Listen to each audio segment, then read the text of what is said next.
بە هۆکاری و تۆمەتانەی ڕوبەڕووی هەردوو لایەن دەکرێتەوە بە تایبەت دۆناڵد ترەمپ کە چەندین جارم کەیسانەی ڕۆبەڕە وەرکرێتەوە دەوترێت ئامانجلەی لێدانێتی بۆی نەتوانێت لاڵژانەکانی داهاتوی ئەمریکادا سەرکەوتن بەدەست بێنێت هەروە سەبارەت بە سیاسەتی هەردوو پارتی دیموکرات و کۆماریەکان سەبارەت بە سیاسەتی دەرەوەیان گفتوگۆکەین لەگەڵ بەڕێز وەلید فارس پسپۆڕی سیاسەتی دەرەوەی ئەمریکا و ڕاوێژکاری پێشووی هەڵبژاردنی سەرۆکایەتی ئەمریکا بەڕێز وەلید فارس ئەم کاتتان باش. هەون گەلێک بخێرهاتنە کوردستان 24 ئەگەر بەرێ خوب بکەینە چەند ساڵێن دەسەڵاتە دەموکراتیان دگەل یەن کۆماریان هەفبەری بکەین بە تایبەتی لەسەر ڕاستی سیاسەتە دەرڤە چ جوداهیەک هەیە؟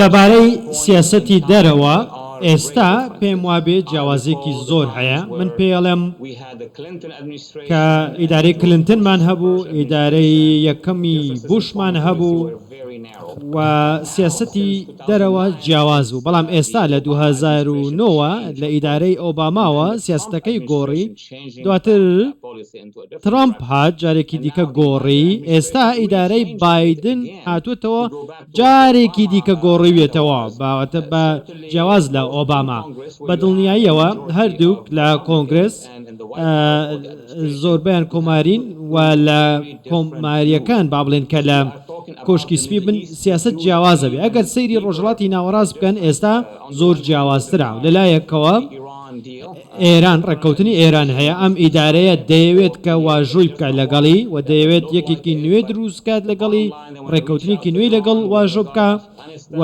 لەبارەی ئەفغانستانەوە و گواستنەوەی دەسەڵات بۆ تالیبان و زۆر بابەتی دیکە هەیە سعودیە هەیە ئیسرائیل هەیە کە بە دڵنیاییەوە هەردوو پارت بۆچوونیان هەیە لەسەری ئێستا بۆچوونی جیاواز هەن زۆرێک سیاسەتی ئەمریکان ئێستا پێ باش نییە و بەگشتی کۆماریەکان پێیان باش نییە کۆنگرێز ئەتوانێت با بڵێن ناتوانێت سیاسەتی دەرەوە بە تەواوی بگۆڕێت. بەڵێ سەبارەت بە ڕۆژهەڵاتی ناوەڕاست ئەمریکا سیاستێکی جێگیری هەیە سەبارەت بە ڕۆژهەڵاتی ناوەڕاست بۆ پێی کە دەوترێت ئەمریکا بۆ ڕۆژهەڵاتی ناوەڕاست زیاتر بە تاکتیک کار دەکات تا استراتیژ.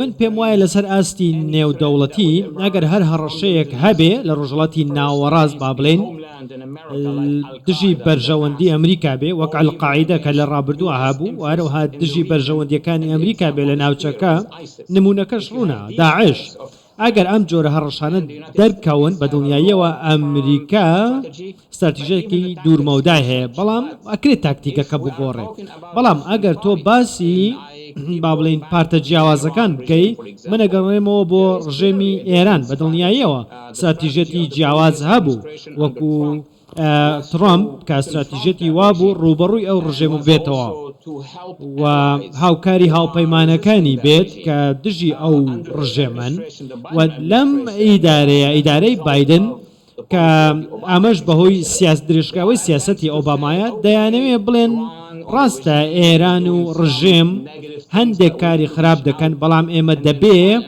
قسەیان لەگەڵ بکەین و ڕێکەوتنیان لەگەڵ بکەین و ئێران بگەین ناو کۆمەلگای نێودەوڵەتی بۆیە ئەم مەودایی نێوان کۆماری دموکراتەکان زۆر فراوانە زۆر گەورەیە و لە ڕوبەڕووبوونەوەی جیهادیەکان بە دڵنیاییەوە هەردوو ئیدارەکە شەڕی داعشیان کرد بەڵام هەردوو لا وەکو یەک هاوکاری هاوپەیمانەکانی خۆیان ناکەن ئەوانەیە کە شەڕی داعشیان دەکەن بۆیە ئێمە دەبینین جیاوازی زۆرە لەبارەی ڕێکەوتنە ئیبراهیمیەکان هەردوو پارتی کۆماری و دیموکرات لەگەڵ ڕێکەوتنەکەن بەڵام ئیدارەی پێشتوو زۆر چالاکتر بوو و ڕێکەوتنەکەی فراوانتر کرد نەک تەنها با بڵێن هەندێک وڵاتی دیاری کراوە بەڵکو لە ڕۆژهەڵاتی ناوەڕاست بۆیە ئەم ئیدارەیە بە بەراورد بەوەی پێشوو لە کاری لە پێشنی خۆی دانەناوە دەبینی کە پەیوەندی هەیە لەگەڵ سعودیا کە سعودیا وڵاتێکی گرنگە و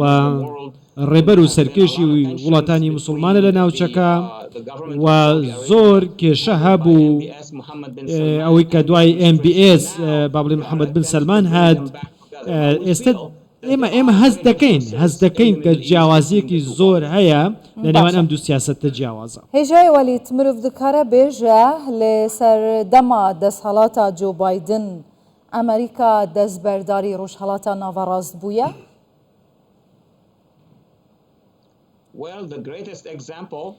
باشترین نمونە کە ئێمە لە کۆنگرس هەمانە و لە میدیای با بڵێن پارێزگارەکان شتێکە کە وەسف ناکرێت.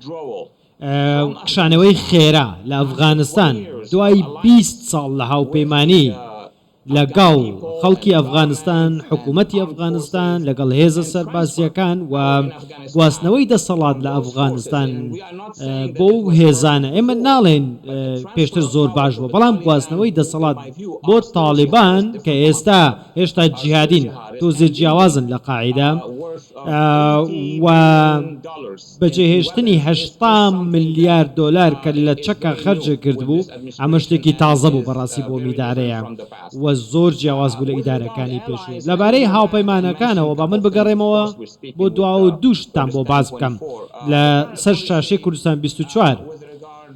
سیاسەتی ئێستا لەبارەی کوردستان لە هەرێمی کوردستان وهروەها لە باکووری ڕۆژهەڵاتی سووریا وەکو پێشتر بەهێز نییە. بەڕاستی پێتان بڵێم ئەوەی کە لە کەرکووک ڕوویدا، ئەوەی کە لە باکووری ڕۆژهەڵاتی سووریا ڕوویدا، هەندێک خەڵک پێیان وایە کە لەلایەن ئەمریکاوە پشتیان تێکراوە. لیستەکە زۆرە ئەگەر بۆتان باز بکەم. ئۆپۆزیسیۆنی سووریا کە پێیان وایە کە ڕژێمی ئەسەد گوشاریان لێ دەکا و لە لوبنان لەولاوە هەستەکەن ئەوپەیمانەکانی ئەمریکا بەجێهێنراون. بۆیە هەستێکی وا دروست بووە لە ڕۆژهەڵاتی ناوەڕاست کە ئەمریکا پشتی لە هاوپەیمانەکانی کردووە. بەڵام ئەمریکا پرەنسیپێکی هەیە کە ڕێگە نادا ئێران دەستی بگاتە بەچەکی ئەتۆم و ئەم میلیشیانە کە لە ناوچەکە هەن پێی خۆیان داکوتن. بەڵام کۆتا ڕاڤە ئەوەیە کە هەستێک دروست بووە پێش هەموو شتێک لە ڕۆژهەڵاتی ناوەڕاستەوە کە ئەمریکا دەستی سوک کردووە و لە کۆنگرێس بە هەمان شێوە هەمان هەست هەیە کە سیاسەتی دەرەوەی ئەمریکا هەموو کات با بڵێن لە ژێر سیاسەتی ئیدارەیە نەک کۆنگرێس. بەڵێ بەڕێستان ڕاوێژکاری دۆناڵد ترامپ بوون، پێما بێت لە پاییزی 2015 چاوتان بە دۆناڵد ترامپ کەوتووە. پێش هاتنی بۆ نێو دنیای سیاست ترامپ بەم شێوەی ئێستا دۆسی ڕوبەڕوو دەکرایەوە یاخود نا ئێستا ئامانج کە هەیە بۆ ئەوەی لە دۆناڵد ترامپ بدەنەوە. پێتان وایە ئەمە ئێستا بەرامبەر ترامپ بکرێت سیاسیە یاخود یاساییە؟